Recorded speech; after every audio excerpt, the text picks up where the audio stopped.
In today's DailyV, we talk about someone that I just felt so bad for this morning. I also talk about creating a system document for my social media strategy and how that's helping me. And stick around to the end for the little tweak that I'm making to these DailyVs. Man, I felt so bad for this guy. I'm here at Honeysuckle Coffee Co. in Sandy, Utah. Amazing coffee shop. Tons of seats, good outlets. It was, popping in there. And I was in the back working, had a very productive coffee shop session. And about halfway through, like maybe 10 a.m., this guy comes to the back with his laptop, sits down at the table to the left of me. And I'm just like continuing to work away. And every so often I kind of saw out of the my peripherals what he was doing. He had some code up on his laptop, so I was kind of interest was piqued by that. And I saw like this like mock app, virtual, I forget what they're called, like virtual app on his screen. And I was like, oh, that's kind of cool. It's got this like I guess I won't say what it is. But anyway, every so often I would kind of glance over and see him on his phone scrolling social media and watching TikTok and Instagram reels. And I started to pick up this pattern where he would have his like code open, and he would like do some coding. I wasn't watching him, but I was just seeing all of this through my like peripheral view. I'd see him like open the code, and then I'd see him open Slack and like message some people. And it was just like every 5 to 10 minutes he would sit back and open up his phone and start scrolling Instagram. And I was like, oh man, there were so many thoughts going on in my head. The first was, it's amazing how far I've come, because that was literally me like a year ago. I didn't have enough focus to last like 15 minutes of just focused work.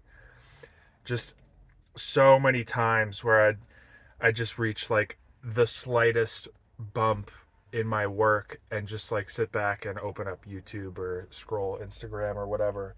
And I was like, I feel so bad because I can see myself in him. And yeah, I just felt so bad. But the second thing was, I started to think, like, man, if this is my competition, I mean, look, it's not a direct competition. He's like a software engineer for a smaller company. So we're not exactly in the space, but like we're both guys trying to, make a living here.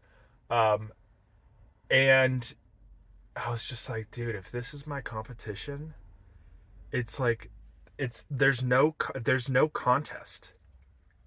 If you have good mental health and aren't just uncontrollably addicted to social media, I feel like you just have to show up, and you're already in like the top 10 to 20% of people. It's like, if this is my competition, someone, and it's not to bag on this guy in particular, like there's so much else that's going on here that has resulted in the addiction to social media and not the inability to focus for more than 10 minutes. But it's just there's no contest. It's not even close. It's not even close. It's just like I got like, I don't know, 7 different um like drone photos posted, uh content scheduled, I finished the takeaways from my notes from Traffic Secrets, created this like social media plan, like focus strategy for me, um, scheduled my newsletter for tomorrow. It's like, I feel so bad because that was literally me a year ago. And it feels so incredible to have come so far and to be able to focus for more than 10 minutes at a time and to actually get stuff done. But at the same time, it's like, dude, what have we come to? The other thing that I wanted to share in this was this social media strategy. I thought was actually quite valuable, and I think it falls into this, maybe not analysis paralysis, but it tends more towards the systematization, whatever that word is, rather than the production side of things, production of content. But I did think it was interesting. I basically listed out all of the like social media platforms that I'm on, that I'm producing on, what their high level focus is for me. Like for example, these DailyV videos are just, the focus is low friction, just like dumping my thoughts, and practicing communication. And so I think that's important framing for like, I shouldn't expect these to get a lot of views and impressions because that's not the priority. That's not the objective of them. And so it's interesting to go through like, what are the high level focuses for all of these different platforms. And then specifically for YouTube, I was doing this kind of in conjunction with the takeaways from Traffic Secrets. Russell Brunson goes over the kind of growth hacks for YouTube and like publishing plan, and how to create content, what to create content around, who to like follow, stuff like that. And so I was kind of outlining this all for YouTube, and yeah, it just felt good to like clarify some of these things. I have the last thing I'll well, maybe not the last thing, but one of the interesting insights I took away was that I think I'm going to start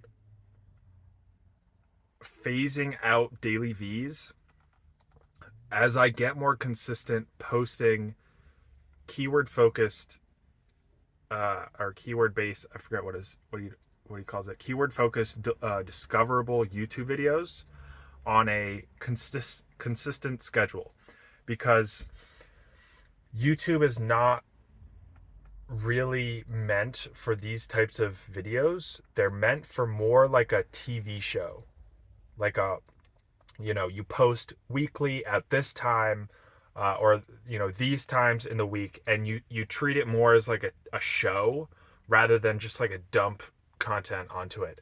And so I think as I start to build up this consistency, which is my next like project or like roadblock that I'm overcoming, building up the consistency and sustainability of creating more keyword focused edited YouTube videos.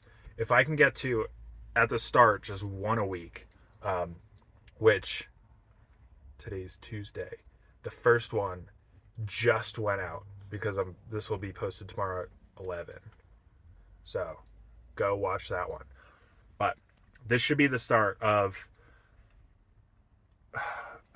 I hate to make commitments, but I if I want to grow this audience, it's going to need to come from weekly, starting at once a week. Hopefully, if I can get to 2 or 3 times a week, if they're fairly straightforward, low friction videos, I envision maybe like in a couple months, we get to like 3 times a week, edited, just like light videos, nothing too complicated. We phase out the daily V's for those, so I'm still publishing content, and we phase the the like daily dumping thoughts and testing and validating ideas, we move that to Twitter, because that, either that or like some short form video. That's another option.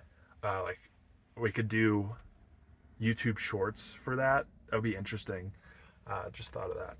But I think the current strategy is phase in Twitter for daily uh, dumping thoughts, and then have the YouTube be the core. So anyway, the other, I won't mention it. One last thing that I want to mention in this video is something that Meet Kevin does, and I want to try this in this video. So you will have already seen this, but I want to try and do these like short, quick little intros, like hooks for these daily V's.